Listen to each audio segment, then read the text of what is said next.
Hello everybody, welcome back to another update on the ongoing situation between South Korea, India, and China. So we're going to start with some tweets that I had posted yesterday, June 17th. We're going to start with the topic of India and China. So if you are not aware, on Monday night in the Galwan Valley at the line of actual control, there was a clash between Indian and Chinese military, resulting in 20 Indian fatalities and potentially much higher on the Chinese side. The number is not known for sure. It is believed that China suffered a significant number of casualties based on the number of soldiers evacuated on stretchers and the number of ambulances along the river, but we do not know for sure. According to ANI, the commanding officer of the Chinese unit that was involved in the violent skirmish was killed during the skirmish. If the information is correct, it would mean that both commanding officers on both sides were killed. On June 17th, on the East Coast in the United States, India's defense minister was being briefed on developments and the situation in the Galwan Valley by the Indian Army Chief General in the presence of the Chief of Defense Staff, General Bipin Rawat, and two other service chiefs. The British High Commission spokesperson released a statement regarding the situation, saying clearly these are concerning reports. We encourage China and India to engage in dialogue on issues relating to the border. Violence is in no one's interest. That was on June 17th. In relation to the South and North Korea situation, South Korea's unification minister offered to resign, citing the deteriorating condition of inter-Korean relations. It is not known yet if the president has accepted his resignation. On June 17th, India's Minister of Defense posted on Twitter, "The loss of our soldiers in Galwan is deeply disturbing and painful. Our soldiers displayed exemplary courage and valor in the line of duty and sacrificed their lives in the highest traditions of the Indian Army. The nation will never forget their bravery and sacrifice. My heart goes out to the families of the fallen soldiers. The nation stands shoulder to shoulder with them in this difficult hour. We are proud of their bravery and courage of India's brave hearts." Apologies for any mispronunciation there. India has placed military forces on the line of actual control on high alert, and reinforcements were deployed. There was video showing these deployments in the area that was promptly deleted by Indian media.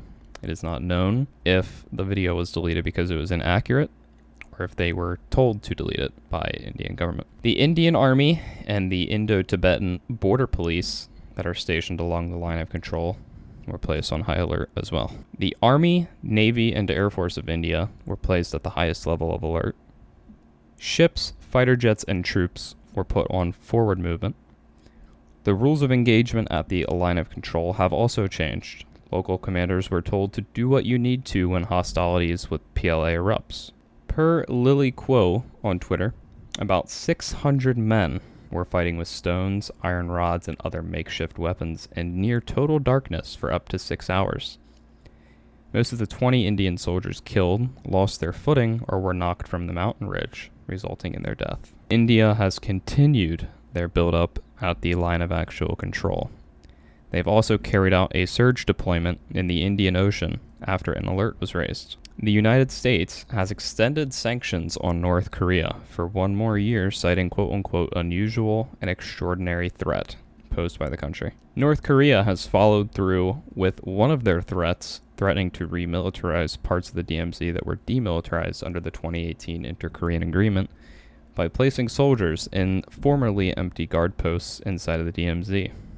South Korea has threatened to retaliate against any kind of military action by the North. It is not known if they will retaliate for this move. South Korea resumed their War Remains excavation project inside of the DMZ following a brief suspension due to inter-Korean tensions. China has urged the U.S. to quote-unquote immediately correct its mistakes, stop using Xinjiang law to harm China's interests and interfere with China's international affairs, and threatened a resolute response if the U.S. moves forward with the Uyghur Rights Bill, stating that the U.S. must bear all the consequences. The president, before the statement came out, had signed the Uyghur Human Rights Policy Act of 2020 into law officially. South Korea has committed to stopping the anti-Pyongyang leaflet campaign, China has brought in several hundred soldiers and heavy construction equipment to the Galwan Valley.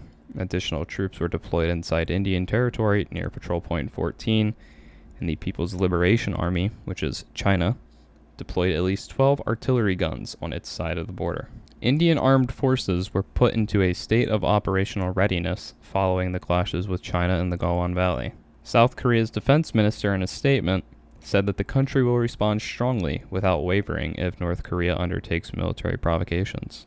The president of South Korea is scheduled to hold a virtual summit with European leaders Charles Michel and European Commission President Ursula von der Leyen on the afternoon of June 30th, mainly discussing COVID-19 and issues in the Korean Peninsula. The Indian Army has intensified deployment of mechanized and artillery forces to the line of actual control. South Korean media claims around 100 soldiers were spotted in the border city of Kaesong, North Korea, following the demolition of the Inter-Korean Liaison Office. The President of the United States said that a complete decoupling from China is an option that the U.S. could consider. South Korea has placed their armed forces on heightened alert, per an update from Yonhap about 20 minutes ago. And finally, Australia is currently under a broad cyber attack from a quote-unquote state actor, according to the country's prime minister. The cyber attack is aimed at all levels of government, industry, political organizations, education, health, and essential service providers. The prime minister said that he will not be making any public attribution over who is behind the cyber attack, but people immediately have jumped to the conclusion that China could potentially be behind it. So far, we continue to wait and see which path North and South Korea are going to go towards and which path India and China are going to go towards. However, before I end this video, I want to go ahead and give a big shout out to @GlobalMillInfo for reaching 50,000 followers. That is a huge milestone, and I wish him all the best in the future. But on that note, I'm going to wrap up the video. If you guys enjoyed this video and appreciate the update on everything going on, please feel free to like the video. And if you're looking forward to more updates and more videos, please go ahead and subscribe. Thank you.